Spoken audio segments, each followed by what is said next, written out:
ಬೇರೆ ದಿನಗಳೆಲ್ಲ ಬಿಸಿಲಿರ್ತಿತ್ತು. ಇವತ್ತೇನೋ ಗೊತ್ತಿಲ್ಲ, ನಾವು ಬಂದಿದ್ವಿ ಅಂದ್ಬಿಟ್ಟೆ ಫುಲ್ಲು ನೇಚರು ತಂಪಾಗಿದೆ. 3 ಗಂಟೆಗೆ ಯಾವ ಥರ ಫುಲ್ಲು ಕ್ವಶನ್. ಸೊ ಆಗಿರೋದ್ರಲ್ಲಿ ನೇಚರ್ ಹೆಂಗಿದೆ ಅಂತಂದರೆ, ಇವಾಗ ಮಧ್ಯಾಹ್ನ 3 ಗಂಟೆ, ಸಾಯಂಕಾಲ 5 ಗಂಟೆ ಆಗಿರೋ ಥರ ಕಾಣ್ತೈತೆ. ಆಮೇಲೆ ತುಂಬ ಚೆನ್ನಾಗಿದೆ. ಮೊಬೈಲ್ ತೋರಿಸ್ಬಿಟ್ರೆ ಜಾಸ್ತಿ ಅಲ್ಲಿ ಬೇರೆ ಕಡೆ ಎಲ್ಲ.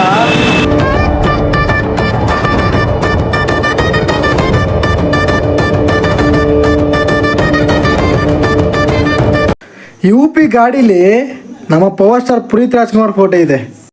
ಇವಾಗ ತಾಜ್ ಮಹಲ್ ನೋಡೋಕೆ ಹೋಗ್ತಾ ಇದ್ದೀವಿ. ಆ ತಾಜ್ ಮಹಲ್ಗೆ ಹೋಗ್ಬೇಕಾದ್ರೆ ಇಲ್ಲಿಂದ 800 ಮೀಟರ್ ಇರುತ್ತೆ.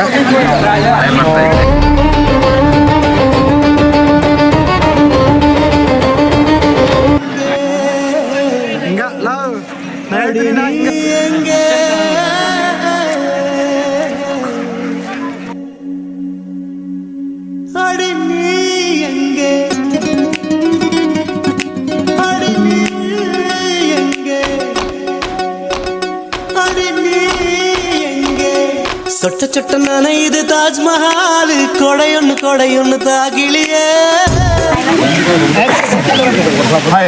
एक ही साइज है, एक ही डिजाइन है.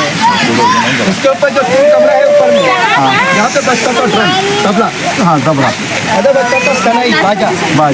जो मुगलों को जो गेस्ट आता था मेहमान लोग, हाँ, उनके स्वागत के लिए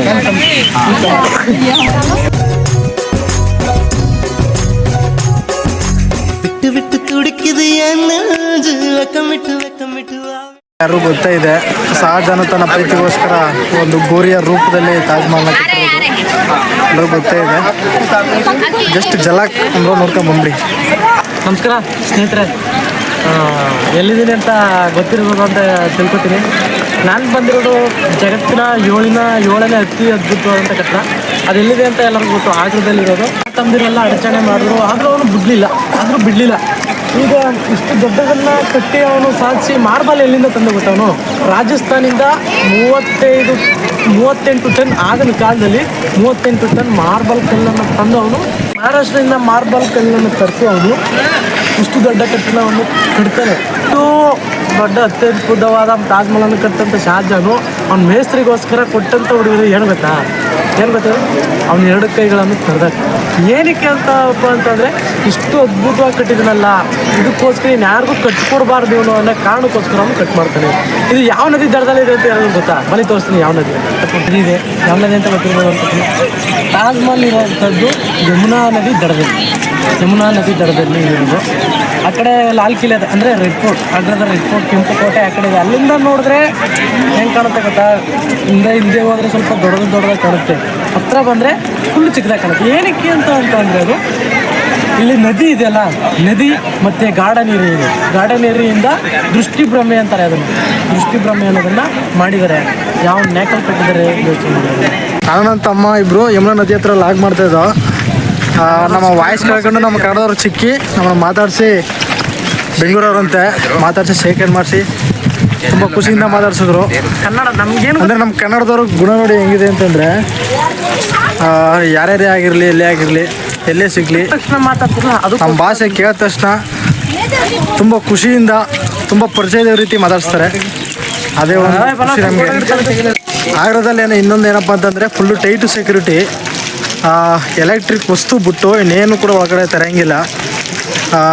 ನೀವು ಒಂದು ಚಟಗಳಿರ್ತವೆ, ಈ ಕಡೆ ಸೈಡ್ ಜಾಸ್ತಿ ಗುಡ್ಕಾ, ಚೈನಿ ಕೈನಿ, ವಿಮಲ್, ಇನ್ನೂ ಏನೇನು ಯೂಸ್ ಮಾಡೋದು ಜಾಸ್ತಿ. ಅದೆಲ್ಲನೂ ಹೊರಗಡೆ ತರಕ್ಕೆ ಬಿಡೋಲ್ಲ. ಒಂದು ಕೂಲಿಂಗ್ ಗ್ಲಾಸ್ನು ಕೂಡ ಹೊರಗಡೆ ತರ ಆಗಿಲ್ಲ. ನಾವು ಎಲೆಕ್ಟ್ರಿಕ್ ವಸ್ತುಗಳನ್ನ ಏನು ಬಳಸ್ತೀವಿ ಅದು ಮಾತ್ರ ಹೊರಗಡೆ ಎಂಟ್ರಿ. ಫುಲ್ಲು ಟೈಟ್ ಸೆಕ್ಯೂರಿಟಿ ಇರುತ್ತೆ. ಆ ರೀತಿ ಟೈಟ್ ಸೆಕ್ಯೂರಿಟಿ ಮಾಡಿ ಯಾವುದೇ ಒಂದು ವಸ್ತುಗಳನ್ನು ಹೊರಗಡೆ ತರಕ್ಕೆ ಬಿಡಲೇರೋದಕ್ಕೆ ಇವತ್ತು ತಾಜ್ ಮಹಲ್ ಇಷ್ಟೊಂದು ಸುಂದರವಾಗಿ ಕಾಣ್ತಾ ಇರೋದು.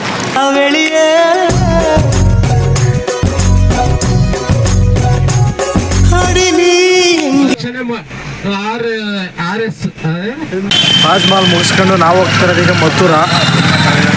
ತಾಜ್ ಮಹಲಿಂದ ಮಥುರಾ ಸುಮಾರು ಒಂದು 50ರಿಂದ 60 ಕಿಲೋಮೀಟ್ರ್ ಇದೆ. ಒಂದು 3 ಅವರ್ ಜರ್ನಿ ಆಗುತ್ತೆ.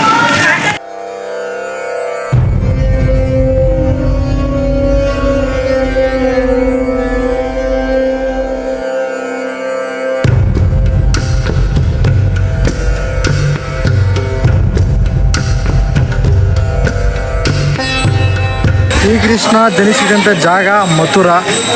ಆ ಜಾಗದಲ್ಲಿ ನಾವು ಹೇಳ್ತಿದ್ದೀವಿ. ಮಥುರದ ಒಳಗಡೆ ಫೋನ್ ಅಲೌಡ್ ಇಲ್ಲ. ಅದು ಒಳಗಡೆ ದೇವಸ್ಥಾನ ತುಂಬ ಸಖತ್ತಾಗಿದೆ. ಒಂದು ಅರಮನೆ ಕೋಟೆ ಯಾವ ರೀತಿ ಇದೆ ಆ ಥರ ಇದೆ, ತುಂಬ ಸಖತ್ತಾಗಿದೆ. ನಮಗೆ ಒಳಗಡೆ ಮ್ಯೂಸಿಯಮ್ ಇದೆ. ಲಿಟಲ್ ಕೃಷ್ಣ ಏನು ಟಿಕೆಟಿಗೆ ಬರುತ್ತೆ ಸೇಮ್ ಅದೇ ರೀತಿ ಗೊಂಬೆಗಳು ಮಾಡಿ ಕೃಷ್ಣ ಯಾವ ರೀತಿ ಸಾಹಸ ಮಾಡಿದ, ಯಾವ ರೀತಿ ಆಟ ಆಡಿದೆ ಎಲ್ಲನೂ ಕೂಡ ಮಾಡಿಟ್ಟಿದ್ದಾರೆ. ತುಂಬ ಚೆನ್ನಾಗಿದೆ. ಇದು ಒಳಗಡೆ ಓನ್ ಎಂಟ್ರಿ ಅಂದರೆ ಓನ್ ಗಾಡಿಗಳಿಗೆ ಎಂಟ್ರಿ ಇಲ್ಲ. ನಾವು ಚಿಕ್ಕ ಚಿಕ್ಕ ಆಟಗಳು ಬರ್ತೀವಿ, ಎಲೆಕ್ಟ್ರಿಕ್ ಆಟಗಳು ಹೋಗ್ಬೇಕಾರೆ ಅದೆಲ್ಲ ಹೋಗ್ಬೇಕು. ದೇವಸ್ಥಾನ ತುಂಬ ಚೆನ್ನಾಗಿದೆ. ಮತ್ತು ಒಂದು ಬೇಜಾರು ಒಳಗಡೆ ನಾವು ಇಲ್ಲ ಅದೇ